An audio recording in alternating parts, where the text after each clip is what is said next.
আসসালামু আলাইকুম রহমতুল্লাহি ওবরকাতুহ। সম্মানিত দর্শক, বিএনপির একটি নির্বাচনী ওয়াদা ছিল। তারা সারা দেশে ৫০ কোটি না কত কোটি গাছ রোপণ করবেন। তারপর ২০,০০০ কিলোমিটার খাল খনন করবে এবং ৫০ লাখ ফ্যামিলি কার্ড বিতরণ করবে দরিদ্র জনগোষ্ঠীর মধ্যে, এবং যারা প্রতি মাসে সরকার থেকে ২৫০০ টাকা করে ভাতা পাবে। তো নতুন সরকার ক্ষমতা আসার পর তোড়জোড় করে প্রাণান্ত চেষ্টা করা হচ্ছে এই ফ্যামিলি কার্ড, খাল কাটা কর্মসূচি এই দুটোকে এগিয়ে আনার জন্য। ফ্যামিলি কার্ডটি এটি মূলত শেখ হাসিনা জমানাতে এটি চালু হয়েছিল। এখন সেই আগের কার্ডগুলো বহাল থাকবে কি থাকবে না এটা একটা প্রশ্ন। আর বিএনপি সরকার যে ফ্যামিলি কার্ড ৫০ লাখ লোককে দেবে, তারা কারা? বর্তমানে যারা সুযোগ সুবিধা পাচ্ছেন তারা, অথবা নতুন করে যারা এই কার্ড পাবেন তারা কি বিএনপি নেতাকর্মী কিনা, এ সকল নিয়ে প্রশ্ন উঠছে।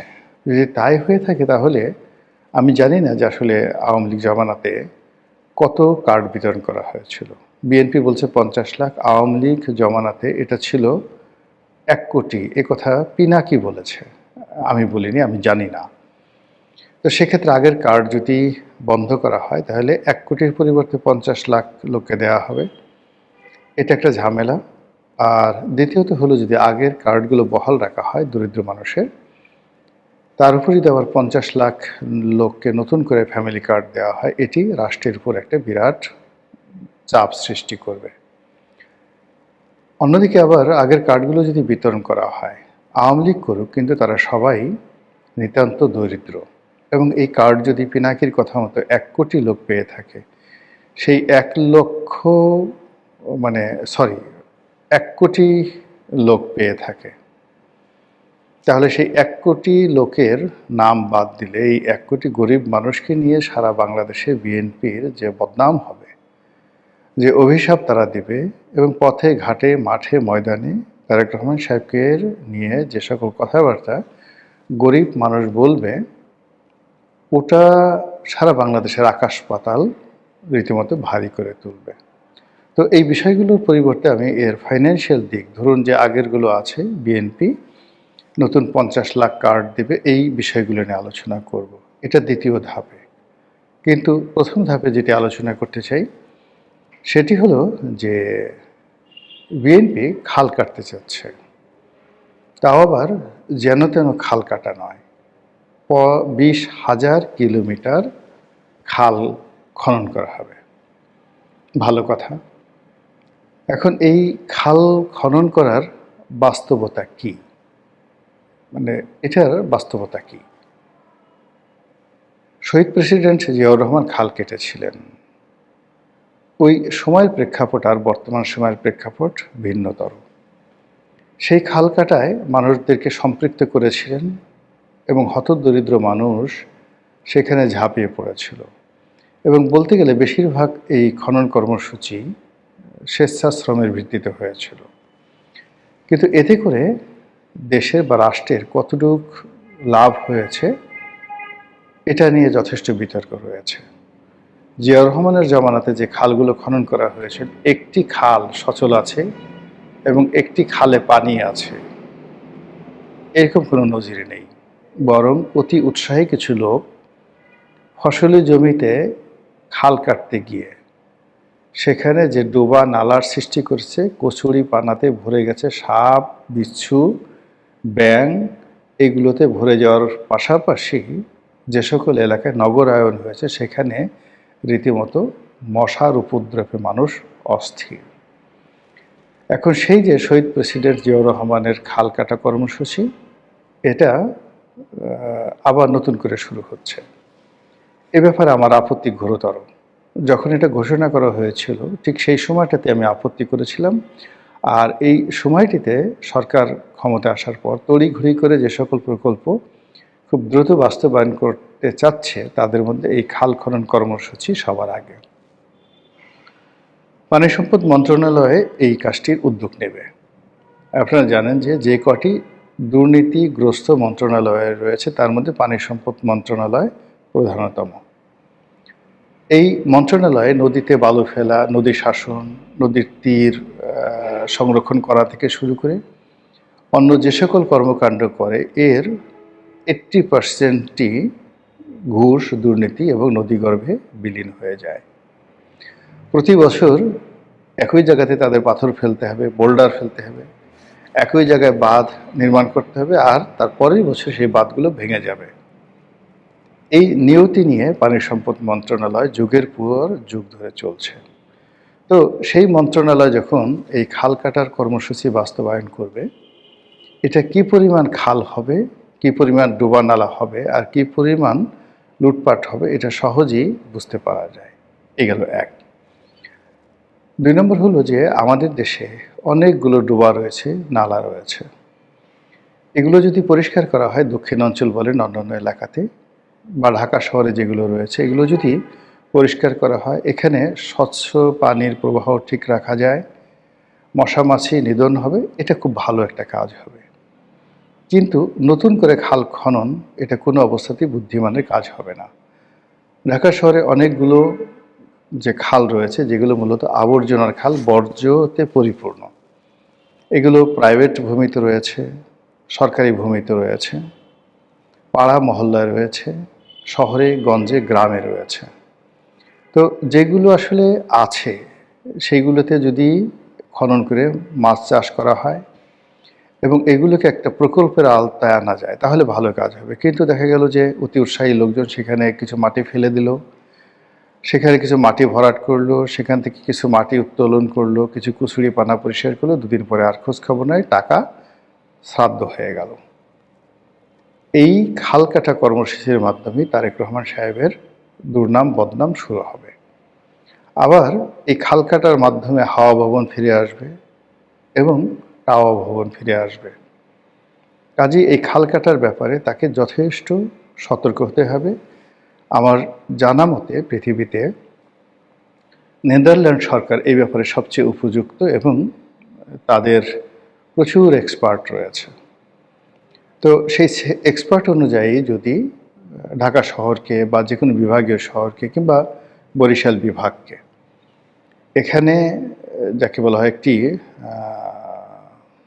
ডামি প্রকল্প করে বা যেটাকে বলা হয় মডেল প্রকল্প করে যদি একটি কাজ শুরু করা যায় এবং সেটির ফলাফল বিবেচনা করে যদি লাভজনক হয় তাহলে এক্ষেত্রে বিনিয়োগ করাটা আমি মনে করি বুদ্ধিমানের কাজ। বিনিয়োগটা কিভাবে করতে হবে? প্রথম কাজ হলো আমি যে নদী নালাটি পরিষ্কার করব এবং সেখানে পানির প্রবাহটা থাকতে হবে। আবার সেখানে যদি আমি খনন করি, খনন করার পর সেখানে পানির প্রবাহটা আসতে হবে। কিন্তু আমাদের দেশের যেভাবে বিভিন্ন এলাকাতে পানির স্তর নেমে গেছে, সেক্ষেত্রে 30 ফিট 40 ফিট পর্যন্ত খনন করার পরেও শীতকালে বা গ্রীষ্মকালে পানি পাওয়া যায় না। তাহলে এই সমস্ত জায়গাতে যদি খাল খনন করা হয়, এটা কিভাবে কাজে আসবে? 2 নম্বর হলো যে আমাদের যে সেচ ব্যবস্থার কিন্তু আমূল পরিবর্তন হয়েছে। যেহেতু জমিতে সেচ দিলে 4-5 ঘন্টার বেশি জমি শুষ্ক থাকে না। কারণটা হলো ওই যে পানির স্তর নিচে নেমে গিয়েছে। এই অবস্থাতে এমনকি যে ড্রেনগুলো আগে মাটির ড্রেন তৈরি করা হতো আজ থেকে 20-30 বছর আগে বা 40 বছর আগে, এখন সেই ড্রেন মাটির পরিবর্তে সেখানে কনক্রিটের ড্রেন তৈরি করা হচ্ছে যেন যেখানে পানি ফেলা হয় সেই পানি ফসলি জমিতে পৌঁছতে না পৌঁছতেই সেটা শুষে নিয়ে না যায়। তো এই যখন অবস্থা তখন 20 ফিট 30 ফিট 40 ফিট চওড়া যে খালগুলো খনন করা হবে এগুলোর মাটি কোথায় যাবে, আবার কয়দিন পরে ভরাট হবে এবং এগুলো কোনো কাজে আসবে না। এবং এই খাল কাটার মাধ্যমে বিএনপি রাজনীতিতে, বিএনপির জনপ্রিয়তাতে নিত্য নতুন কুমির এসে 12টা বাজিয়ে দেবে।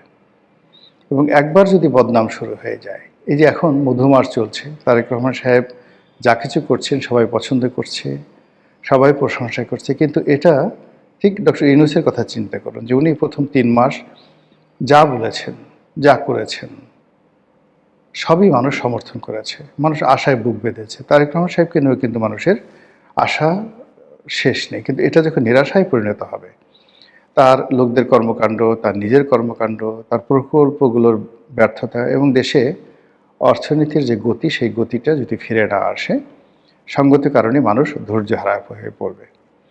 এবং যখন শেখ হাসিনার মতো 15 বছরের একটি কন্টিনিউয়াস শাসন চলে গেছে, এরপর আবার 17 মাস ডক্টর মোহাম্মদ ইউনূস যে শাসন করেছেন, তাকেও যেতে হয়েছে। ফলে আগামী একটি বছর নয়, 3-4 মাসও কিন্তু তারেক রহমান সাহেবের জন্য রীতিমতো অ্যাসিড টেস্ট। সারা দেশের মানুষের মধ্যে হতাশা, ক্ষোভ, ক্রোধ দগদগিয়ে যাকে বলা হয় ফুটছে, টপ টপ করে চোখের পানি পড়ছে, কারো অভাবে, কারো ক্রোধে, কারো রাগে।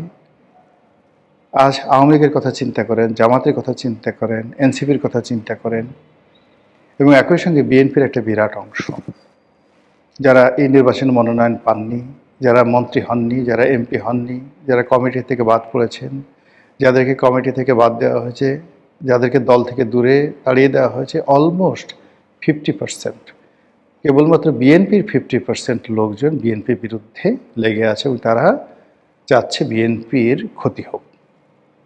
তার সঙ্গে যদি আওয়ামী লীগের লোক যুক্ত হয়, জামাতের লোক যুক্ত হয়, এবং জামাতের আমির অসুস্থ হয়ে পড়েছেন। বোঝার চেষ্টা করুন যে এই যে ইলেকশন, তারেক রহমান সাহেবের ক্ষমতা গ্রহণ, এটা তার উপর কী পরিমাণ মানসিক চাপ তৈরি করেছে। এনসিপির যারা লোকজন রয়েছেন তারাও রাগে ক্ষোভে ফুঁসছে।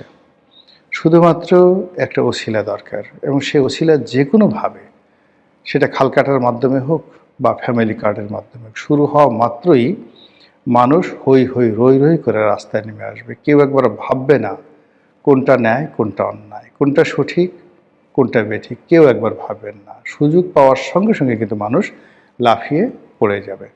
তো কাজেই এই যে আমাদের বাংলা সাহিত্যে যে প্রবাদ প্রবচন রয়েছে, খাল কেটে কুমির আনা, এখন যে অবস্থা হয়ে গেছে, এই খালে কুমির আসবে না, এই খালে এমনকি কোনো ওই পুঁটি মাছও আসবে না, কিন্তু এই খালে দুর্নীতির হাঙ্গর ঢুকে যাবে। কাজে এই দুর্নীতির হাঙ্গর থেকে যদি তারেক রহমান সাহেবকে বাঁচতে হয়, তাকে সব প্রকল্পগুলো ধীরে সুস্থে পরীক্ষামূলকভাবে চালু করতে হবে। যেটি বাস্তব, যেটি লাভজনক, সেটি কন্টিনিউ করবে, আর যেটি লাভজনক নয়, সেখান থেকে ফিরে আসাটাই বুদ্ধিমানের কাজ। আগে দেশ, আগে রাষ্ট্র, এরপর মানুষের জীবন।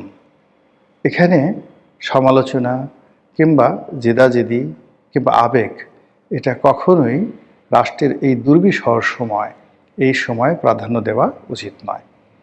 মহান আল্লাহ আমাদের সবাইকে হেদায়েত দান করুন এবং হেফাজত করুন। আসসালামু আলাইকুম ওয়া রাহমাতুল্লাহি ওয়া বারাকাতুহু।